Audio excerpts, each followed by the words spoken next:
ଏହି ଭିଡ଼ିଓରେ ଆମେ ସଂଖ୍ୟା ରେଖା ସାହାଯ୍ୟରେ ପୂर्ण ସଂଖ୍ୟା ମାନଙ୍କର ମିଶାଣ ଏବଂ ଫେଡ଼ାଣ ଦେଖିବା। ଆମେ ସଂଖ୍ୟା ରେଖାରେ କେମିତି ମିଶାଣ ଫେଡ଼ାଣ କରିବା ସେଇଟା ଆମେ ଦେଖିବା। ପ୍ରଥମ ପ୍ରଶ୍ନରେ ଆମକୁ କ'ଣ ଦେଇଛି? -10 + 6। -10 ମାନେ କି ଆମେ ଶୂନରୁ ବାମକୁ ଯିବା କେତେ? 10 ଏକକ ଯିବା। ଏଠି 9 ଏକକ 10 ଏକକ, ତେଣୁ ପ୍ରଥମେ ଶୂନରୁ ମୁଁ 10 ଏକକ ଆସିଲି ବାମକୁ। ତାପରେ ମିଶା ଯାଇଛି କେତେ? 6 ମାନେ କି +6। +6 ମାନେ କ'ଣ? ମାନେ କି 6 ଏକକ ଡାହାଣକୁ ଯିବା। ତେଣୁ ଏଇଠି -10ରୁ ପୁଣି 6 ଏକକ ଡାହାଣକୁ ଯିବି।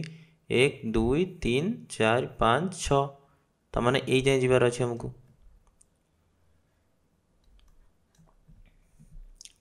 ଏବେ ମୁଁ ପହଞ୍ଚିଲି କେଉଁଠି? ପହଞ୍ଚିଲି -4ରେ। ତେଣୁ -10 + 6 କେତେ ହେବ? -4। ତାପର ପ୍ରଶ୍ନରେ ଦେଖ ଆମକୁ ଦେଇଛି -8ରୁ ଆମେ ଫେଡ଼ିବା କେତେ? -2।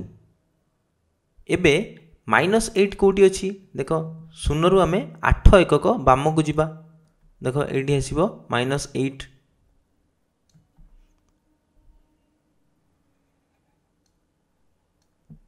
ତାପରେ ଆମେ ଆଉ ଗୋଟେ ନିୟମ ଜାଣିଛେ କି ଯଦି ଆମେ ଗୋଟେ ଋଣାତ୍ମକ ସଂଖ୍ୟାକୁ ଫେଡ଼ିବା, ଆମେ କ'ଣ କରିପାରିବା?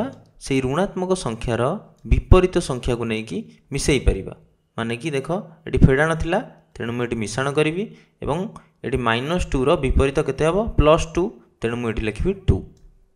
-8 ଏକକ ଆମେ ଆସିଥିଲେ, ତାପରେ ଆମେ 2 ଏକକ କ'ଣ କରିବା? ଡାହାଣକୁ ଯିବା, କାରଣ ଏଠି 2 କ'ଣ ଅଛି?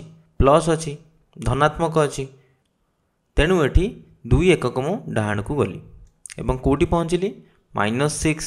ତେଣୁ ଦ୍ୱିତୀୟ ପ୍ରଶ୍ନର ଉତ୍ତର କେତେ ହେବ? -6। ତାପର ପ୍ରଶ୍ନରେ ଆମେ ପ୍ରଥମେ 4 ଏକକ ଡାହାଣକୁ ଯିବା ଶୂନରୁ, କାରଣ 4ଟା ଧନାତ୍ମକ ଅଛି। ଏଠି 4 ଏକକ ଗଲି ଡାହାଣକୁ। ତାପରେ ଆମେ ମିଶାଇବା କେତେ? -7। -7 କ'ଣ? ଋଣାତ୍ମକ, ତାମାନେ ବାମକୁ ଯିବା। ଦେଖ ବାମକୁ ଯିବା ଲାଗି କେତେ ଏକକ ଯିବି? 7 ଏକକ। 1 2 3 4 5 6 7।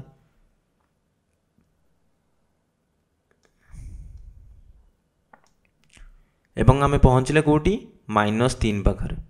ତାମାନେ 4 + -7 ହେବ -3। ଏବଂ ଶେଷରେ ଆମ ପାଖରେ ଅଛି 5, ତା ଦେହରୁ ଆମେ ଫେଡ଼ିବା -5। ସେମିତି ଆମେ କରିପାରିବା ଏଠି ଯେମିତି କରିଥିଲେ। ଏଠି ଦେଖ ଗୋଟେ ଋଣାତ୍ମକ ସଂଖ୍ୟା ଯେହେତୁ ଆମେ ଫେଡ଼ୁଛେ, ଆମେ କ'ଣ କରିପାରିବା? ତାର ବିପରୀତ ସଂଖ୍ୟାକୁ ନେଇକି ମିଶାଇ ପାରିବା। ଏବେ ଆମ ପାଖରେ ସହଜ ହୋଇଗଲା। 5 + 5, ପ୍ରଥମେ ଆମେ ଶୂନରୁ 5 ଏକକ ଡାହାଣକୁ ଯିବା, ପୁଣି ଆମେ 5 ଏକକ ଡାହାଣକୁ ଯିବା ଏବଂ ଆମେ ପହଞ୍ଚିଲେ 10 ପାଖରେ। ତେଣୁ 5 - -5 ହେବ 10।